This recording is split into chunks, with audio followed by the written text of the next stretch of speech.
Right now, a noon-wide investigation is underway after video surfaces showing a Madison West student beaten and hospitalized. Plus, Secretary of State Marco Rubio heads to Israel. How the Trump administration is keeping up the pressure to maintain the peace deal. This is News 3 Now at noon. Thanks for joining us on a Thursday afternoon. I'm Josh Spreiter. Right now, Madison police are investigating an assault at West High School. Authorities say 3 students beat up a victim in the bathroom. We want to warn you, the video you are about to see may be disturbing to some viewers. The victim was hospitalized following this attack last week. Madison police confirm they've arrested 3 juvenile suspects. The school was placed on hold during the incident. Parents initially received a notice of a medical incident, but were later told it resulted from violence in a bathroom.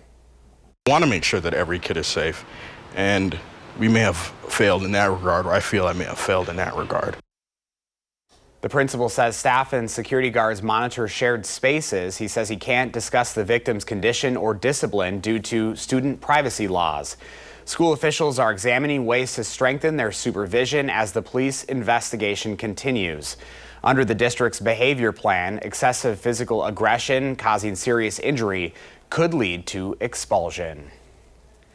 Madison police say the suspect in a deadly shooting at the Dutch Mill mobile homes is at large this afternoon. Authorities are looking for Fred Rushing Jr. On October 9th, Madison police were called to the mobile homes for reports of a verbal disturbance. They found Donald Lewis with a gunshot wound, and Lewis died at the scene. If you have any information on where Fred Rushing Jr. is, call Madison police or Madison area Crime Stoppers. The Dane County Sheriff's Office is investigating after a body was recovered from Lake Monona. The Sheriff's Office says they found the body of a 56-year-old man on the north side of the lake just after 12:30 yesterday afternoon. He was pronounced dead at the scene. Authorities have not released his name. During the overnight hours next week, another section of John Nolan Drive will close for storm sewer installation work. The closure runs from Monday the 27th through Thursday the 30th between 7 p.m. and 6 a.m. every night. Northbound lanes between Olin Avenue and North Shore Drive will be closed with a detour available via Olin Avenue and Park Street. Southbound John Nolan and the Capital City Trail will remain open and no Metro Transit routes will be affected. Enrollment is up for the 3rd year in a row for the universities of Wisconsin. Overall enrollment rose by more than 1,000 students. That's a 5.5% increase, marking the first 3-year gain since 2010. UW-Madison leads the pack with more than 51,000 students enrolled this fall. President Jay Rothman says the biggest jump came from Wisconsin resident freshmen, thanks in part to Direct Admit Wisconsin and the Tuition Promise program. Officials say international enrollment dropped nearly 8%, offsetting some of those overall gains. Now, first check of your first warn forecast. Here's meteorologist Blaze Keller. We got a lot to talk about, Blaze. It's cold. It is cold. We just got out of the upper 30s in Camp Douglas. Many of us are sitting in those mid to upper 40s. We'll likely get into those low 50s by later this afternoon. We also have a freeze warning in effect. That's not shocking given how cold we are going to be later tonight. But let's plan out the rest of your afternoon. We're going to be hanging out in those upper 40s to low 50s through at least 4 or 5 o'clock tonight.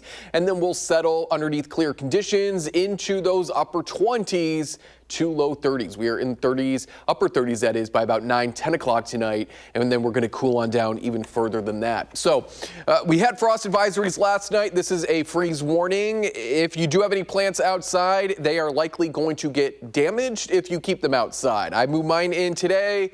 And so if you want to keep those plants throughout the rest of the winter, move them inside tonight because temperatures are across all of central and southern Wisconsin, upper 20s to low 30s. So just below that freezing mark.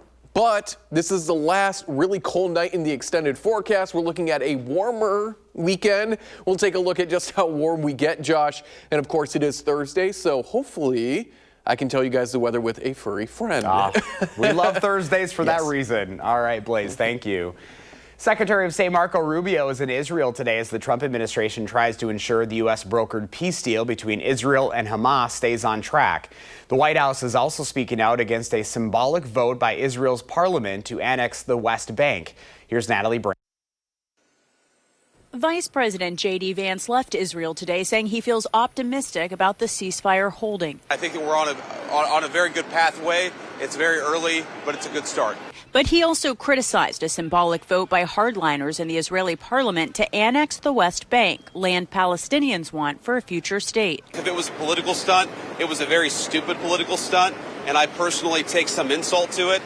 The West Bank is not going to be annexed by Israel. The policy of the Trump administration is that the West Bank will not be annexed by Israel. Hours after Vance's departure, Secretary of State Marco Rubio arrived as the Trump administration works with allies on its peace plan, including the challenge of disarming Hamas and rebuilding Gaza. With momentum in the Middle East, the administration was hoping for progress with Russia and Ukraine, but President Trump is no longer planning a second in-person meeting with Russian President Vladimir Putin. It didn't feel right to me. It didn't feel like we were going to get to the place we have to get, so I canceled it.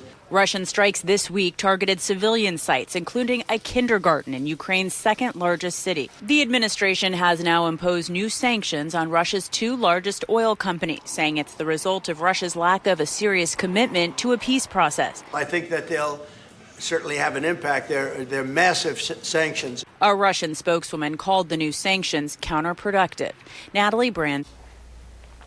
Coming up next on News 3 Now at noon, how much a jersey worn by Lou Gehrig sold for at auction. Plus, why Meta is cutting hundreds of artificial intelligence jobs from the company.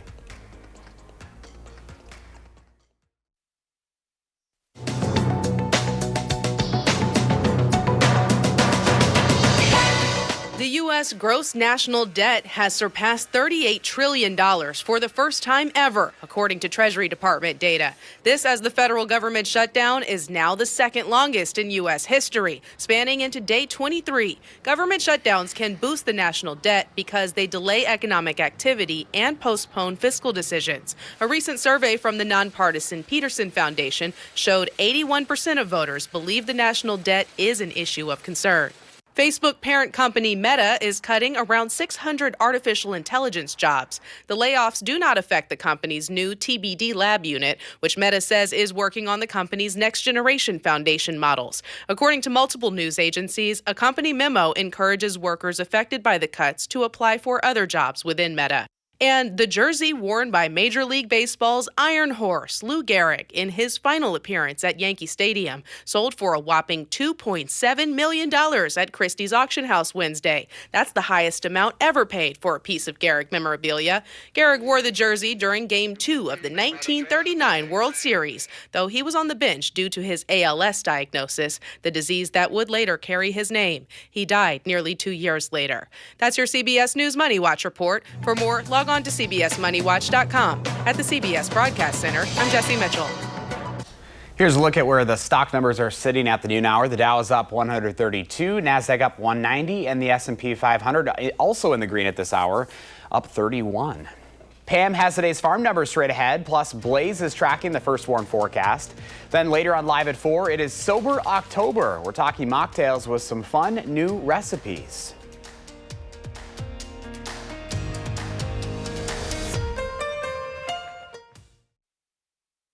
Welcome back. Let's check in now with Pam Yankee for the Midwest Farm Report. Hi, Pam. Hey, Josh, some good news for a lot of our Wisconsin farmers. It happened yesterday afternoon when the Trump administration announced that the U.S. Department of Agriculture's Farm Service Agency offices would be back at work today. Now, it's very limited, only about 2 staff members per county office, but it is going to keep things rolling. There are a lot of farms that depend on some paperwork through the Farm Service Agency office to be able to secure their commodity loans for 2026 purchases. Now, they're also going to be working on implementing about a $3 billion financial aid assistance to farmers. We don't know what that looks like. They don't have the details. So again, I'm encouraging all farmers that really have been looking forward to this, make an appointment. Do not just show up at your local Farm Service Agency office because they are very, very limited on staff that have been called back off furlough. But it is at least some movement on some very important loans, mortgages, and things like that farmers are being looked at or looking for. I'll do my best to try to keep up to speed on as many details as they allow me to share. So again, like I said, farmers, be patient, make an appointment, and then when you get there, try to be nice. These folks got thrown into this pretty quick yesterday afternoon. Well, they're thrown into it whether they want to be or not. Wisconsin beef producers not happy about the idea that Argentinian beef could be entering their market. That includes people like Brady Zook. He's a beef producer up by Ladysmith. He's got a cow-calf operation. He's also the past president, Wisconsin Cattlemen's Association. He said if you take a look at beef consumption numbers here in the United States, Certified Angus beef, which is a branded product, said that they reached 1.23 billion pounds globally in one of their strongest marketing years in history. Brady said that's a perfect example of consumers showing that they want U.S. beef, the quality of U.S. beef, and that we don't need to be bringing beef in from outside of our borders. Brady says this is one of the few opportunities in his farming life where he's had a chance not only to pay bills, but also save a little bit for the rainy days that no doubt are on the horizon for all farmers. So again, they are asking the Trump administration to reconsider that Argentinian beef idea coming into the United States. All right, dairy today, a little bit mixed on the closed barrel cheese in Chicago today, unchanged at $175.5.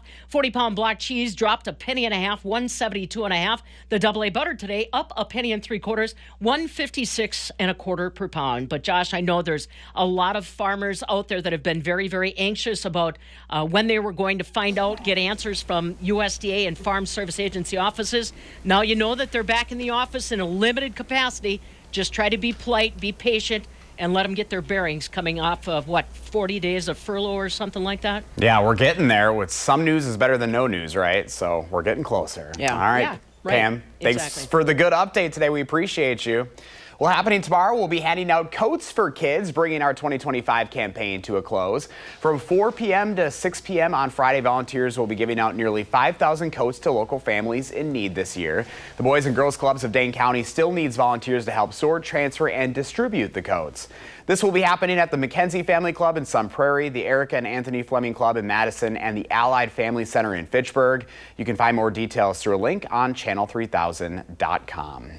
Well, time now for your certified most accurate forecast with first-floor meteorologist Blaze Keller. Not one, but two. That's right. This is a first for you, Blaze. A doubleheader. We've got Salem. We've got Fig. They are two adorable little puppies. You can tell Salem apart only because she's got a little white on her chin, and she keeps staring at me. And she's so cute. So we're going to talk about the weather today with both Salem and Fig. We'll also learn more about them as well. It is going to be cold tonight. Thankfully, I don't think these boys and girls are going to be worried too much because they got quite a lot of fur, but we are expecting our first real freeze of the season. We talked about that earlier in the noon hour. Temperatures getting below that 32-degree mark. But as we head into the weekend, thanks to a high-pressure system, we will be warming on up. So that high-pressure system off towards Sioux Falls, marked by the blue circle there, is going to cause less windy conditions as we head into Friday. That's typical of high-pressure systems. We call them our fair weather friends for a reason. Salem, I wish you guys could see it. She's just resting her head on my tie. High-pressure systems, they bring us fair weather, open skies, light winds, and we're going to get both of that as we head into Friday. Further into Saturday, we keep the light winds. We'll add back a little bit more cloud cover. An isolated shower can't be ruled out further to the north, but we should stay partly sunny, Miss Salem and Mr. Fig. And then as we look ahead to Sunday, that high pressure system still over parts of the Midwest, keeping a lot of that more shower activity off to our south. Maybe we squeeze out a shower across the state line communities in extreme southern Wisconsin. But for the most part, that high pressure system, we're getting to the point in the year where they're going to be much stronger than our lows. They feed on cold air. And that means that we typically will probably sit underneath quiet conditions so long as we're underneath a high pressure system. On the back side of that, starting tomorrow, but really into Saturday and Sunday, Miss Salem and Mr. Fig, we're into the 50s and 60s. We'll be there into Monday as well, but that's when we could see some more rain. Some much needed rain moves back into the forecast Monday, Tuesday, and Wednesday of next week. And it does look, unfortunately, like the kiddos may need an umbrella or a rain jacket as we go into Halloween, because we could be dealing with some showers as well. But in terms of temperatures, we're not seeing a big warm up or a big cool down. We're looking to stay pretty seasonal for this time of year. She just keeps staring at me. We're looking at about, a degree or two on either side, warmer or cooler than average. So pretty typical for this time of year. We'll have some warmer than normal days. We'll have some cooler than normal days. The rain really picks up as we head into next week, as I mentioned. Unfortunately, it is looking like some showers are going to be possible as we head into your Halloween time frame. I think she just gave the mic a little sniff there. But there is some good news. Our drought has been reduced by 0.01%. We're still at about roughly 11% of the state underneath moderate drought conditions. You can see those patches there in the dark brown. Still looking at nearly 70% of the state underneath abnormally dry conditions. But the rain that we have received and the rain that we will receive next week is certainly going to help, I would say, keep the drought from expanding. Probably not going to reduce it a whole lot, but what we can do, Josh and folks at home, is at least keep it from expanding, which will only help us come this winter and into the spring, where we don't have to rely on so much of that snowpack to really soak up the ground going into next spring. So there's a look at your 7 and 10 day forecast, 50s and 60s. As I mentioned, Halloween there, still looking like we could see some rain. There is a chance that that could change. It is still over a week away. We'll keep our fingers crossed, but at least we're not forecasting snow. Clearly, they don't like to be held. She's like falling asleep. I kid you not, Josh. She's just staring up at me like this. I love it. With puppy dog eyes. Super cozy. Great for a day like today. All right, we'll see you in just a few minutes, please. Let's get... A few months ago, we shared a recipe in our e-newsletter where we made an omelet in a mug. And by the response, everyone seemed to love it. You know, the best part of mug recipes is that they're super quick. They cook in only a minute or so. There's practically no cleanup, and you only cook what you need. One of my favorite mug recipes that I've been making for years is sort of a cross between French toast and a rich bread pudding. We start by cutting a couple slices of bread into cubes and placing them in a mug. As for the bread, that can be anything from hearty white or egg bread to even cinnamon raisin bread. Then we beat together an egg with some milk, along with a touch of cinnamon and sugar, a splash of vanilla, and a pinch of salt. We pour this over the bread, sort of smushing it down. Is that even a word? Before microwaving it for about a minute. When it's set, drizzle it with a little syrup and it's ready to dig into. You can even make this ahead of time and microwave it at work, so it's fresh. The recipe for French toast in a mug, as well as our recipes for Mexican coffee cup scramble and chocolate mug brownie, are also online. So you can turn your favorite mug into your favorite kitchen tool. I'm Howard in the Mr. Food Test Kitchen, where today we're looking for an all-in-one way for you to say, ooh, it's so good. After the break, we'll learn more about our pets of the week from the Dane County Humane Society.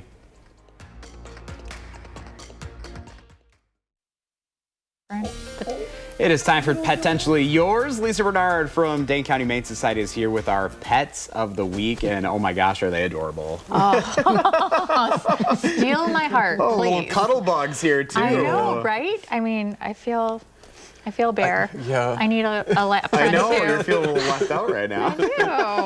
I do. So we have Fig here, and then Salem over there. The reason you can tell them apart is Salem's got a little bit of white on her chin. Aww. Super, super sweet. So I have to be honest, they just had breakfast before we left. So to maybe come a little here. bit of a food coma? Yeah, they're in a I get food it. coma. Yeah, he's passed out. Yeah, so they're digesting, but I promise you they have puppy energy, which is fun, cute energy. They love to be around people. They love to get snuggles. Before they were fed, they were snuggling with a volunteer and playing with her in their kennel. So they were getting lots of playtime. They're just a fun group. There's a total of 7 of them. Wow, okay. They were transferred last week from Texas. Big yawn. So if Fig and Salem go and get adopted, which they will, I can hear the phones ringing. There's still 5 more from their litter that easily could find homes. Yes. And, and they are slightly different than their siblings. Like their coat is very soft, but also a little wiry. Yes. Whereas the other ones look a little more poofy. Okay. So it's very cute. They're all cute. Like I wanted to snuggle them all. I mean, But- how can you not even? Yeah. but they're looking for separate homes. Okay. So plenty to go around, right? Yes. Share the love a little bit. Yes, and anyone who wants to have fun snuggling with a baby like these two, and then obviously puppy training. Oh, yes. So, Hey, it's getting close to fall and winter. You're going to need a little warm. There you go. I mean, this warm feels blanket. good. I'm Yeah. ready for a nap. I could go right along with that yawn. All right, Lisa, thank you so much. Thank you. Bringing the adorableness to us. Well, hey, last week's pets, they were adopted, Katniss and PETA.